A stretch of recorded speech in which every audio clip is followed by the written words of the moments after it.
नमस्कार, हिंदी आचार्य चैनल पर आपका स्वागत है बच्चों। इस वीडियो में मैं एक राष्ट्र कवि के सोरठे लेकर आई हूँ आपके लिए। ये हैं दुर्सा आढ़ा जी।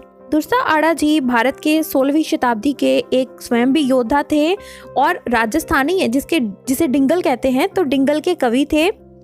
और उन्होंने अभी जो मैं सोरठे आपके लिए इस वीडियो में भी लेकर आई हूँ, उन्होंने महाराणा प्रताप की उनकी जो बहादुरी है उसका उन्होंने गायन किया है। और इस तरह से उनकी और भी रचनाएं हैं जिसमें उन्होंने मुगलों के अत्याचार और ऐसे भारत के जो हमारे जो अपने वीर हैं, तो हमारे वीरों की महानता, हमारे वीरों ने जो जद्दोजहद की उसके बारे में उन्होंने बखान किया है। और इसीलिए उनको राष्ट्रवादी कवि कहा जाता है। तो चलो पढ़ते हैं इनके सोरठे। दुर्सा कहते हैं, अजरामर धन इह जस रह जावे जगत में, कि हे महाराणा प्रताप, अजर और अमर धन तो यही है। जस यानी कि कीर्ति, यानी कि तारीफ, यानी कि प्रशंसा, यही रह जाती है जगत में। व्यक्ति का शरीर तो रहता नहीं, व्यक्ति की चीजें तो रहती नहीं, किसी और की हो जाती हैं, व्यक्ति उन चीजों को छोड़कर चला जाता है, लेकिन रहता क्या है? यश। यही अजर और अमर धन है। और सुख दुख दोनों देह सुपन समान प्रताप सी। हे महाराणा प्रताप, ये जो शरीर के सुख और दुख है ना, ये तो सुपन समान प्रताप सी, ये तो स्वप्ने के समान है, यानी कि अस्थिर है। जो शरीर में मिलने वाले सुख सुविधाएं हैं हमारी, ये तो अस्थिर है, लेकिन यश जो है, यश हमेशा रहता है। यश व्यक्ति को अजर और अमर कर देता है, ऐसा दुर्सा कहते हैं। अकबर पत्थर अनेक कै भूपत भेड़ा किया, हाथ ना लागे हेक पारस राण प्रताप सी। दुर्सा आढ़ा इसमें इशारा करते हैं, यहाँ पर इस दोहे में इस सोरठे में वो इशारा करते हैं कि अकबर ने तो बहुत सारे राजाओं के साथ में जैसे कि संधि की थी, उनको अपने साथ में मिला लिया था। विशेष तौर पर जो राजपूत जो राजा थे उनको अपने साथ में मिला लिया था, संधि करके बहुत सारे राजाओं को उन्होंने इकट्ठा किया। लेकिन दुर्सा कहते हैं कि वो सब तो पत्थर थे, वास्तव में हाथ न लागे है। एक हाथ नहीं आया। कौन हाथ नहीं आया? महाराणा प्रताप हाथ नहीं आए थे अकबर के। और उसको वो पत्थर नहीं कहते, उनको कहते कि वो तो पारसमणि थे। पारसमणि प्रताप, महाराणा प्रताप जैसी पारसमणि तो कभी भी हाथ नहीं आई अकबर के। अकबर ने बहुत सारे राजाओं को इकट्ठा तो कर लिया था, लेकिन महाराणा प्रताप जैसी पारसमणि, पारसमणि का अर्थ है कि एक ऐसा पत्थर जिसको लोहे के साथ में अगर छुआ दिया जाए तो वह लोहा भी सोना बन जाता है। तो ऐसा महान राजा तो कभी भी अकबर के साथ में उसने संधि नहीं की। थिर नृप हिंदुस्तान लात रगा मग लोभ लग। भारत के जो नृप हैं, भारत के जो राजा हैं, हिंदुस्तान के जो राजा हैं, थिर यानी कि कभी ना डिगने वाले स्थिर राजा, वो भी मग यानी कि रास्ता, किस चीज का रास्ता? लोभ के रास्ते में वो थक गए हैं, लोभ के रास्ते में चल गए हैं, यानी कि उन्होंने संधि कर ली है। लेकिन महाराणा प्रताप ने कभी भी संधि नहीं की। क्यों? क्योंकि उन्होंने भूमि को माता भूमि मान पूजे राण प्रताप सी। महाराणा प्रताप तो धरती को माता के समान प्यार करते हैं, माता के समान मानते हैं, इसीलिए उन्होंने कभी भी संधि नहीं की है। बच्चों, अकबर जतन अपार रात दिवस रोकण करे।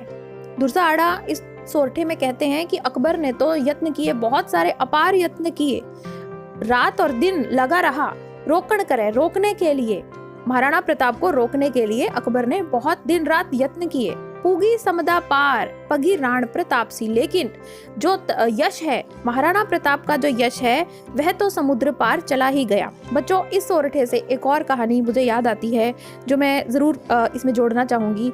बच्चों, जब वियतनाम के राजनेता जब वो भारत आते हैं, तब वो सबसे पहले कहते हैं कि हमें तो महाराणा प्रताप की समाधि को देखना है।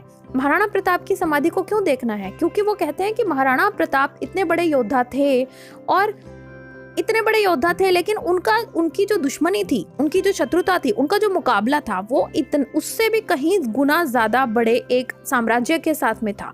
अकबर के साम्राज्य के साथ में महाराणा प्रताप यानी कि एक ऐसा व्यक्ति जो दिल से बहुत ज्यादा दिलेर है, दिल से बहुत ज्यादा जांबाज है, और उसका जो दुश्मन है वो बहुत ही बड़ा है। ऐसे महाराणा प्रताप ने ताउम्र कभी भी हार स्वीकार नहीं की, लड़ते रहे, अंत तक लड़ते रहे। इसी तरह से वियतनाम के लोगों को भी बहुत ज्यादा प्रेरणा मिलती है महाराणा प्रताप के जो उनके जीवन के संघर्ष से उनको बहुत ही बड़ी प्रेरणा मिलती है। इसीलिए वो सबसे पहले जब भारत आए तब उन्होंने सबसे पहले माथा टेका महाराणा प्रताप की समाधि के ऊपर। तो ये जो बात हो रही कि समुद्र से भी पार चली गई उनकी तारीफ, ये आज भी सच है बच्चों। चाहे यह 400-500 साल पहले लिखी गई सोरठा है, लेकिन आज भी सच है। महाराणा प्रताप को हम लोग उतना मान नहीं देते जितना विदेशों के लोग देते हैं बच्चों। ये हमारे भारत के बहुत ही महान वीर हैं जिन्हें हमें हमेशा याद रखना चाहिए। तो चलो अब अगला सोरठा पढ़ते हैं। मही दाधड़ मेवाड़ राड़ धाड़ अकबर रचे।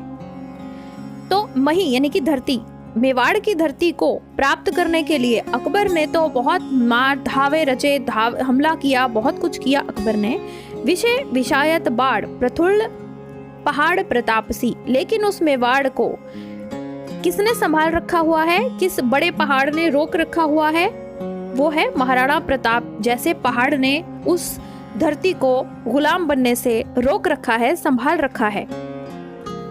घटसु ओघट घाट घसियो अकबरियो घणो, यानी कि अकबर ने तो बहुत सारे तरीकों के साथ में, उचित और अनुचित तरीकों के साथ में अकबर ने बहुत सारा दुख दिया, महाराणा प्रताप को बहुत सारा घना दुख दिया।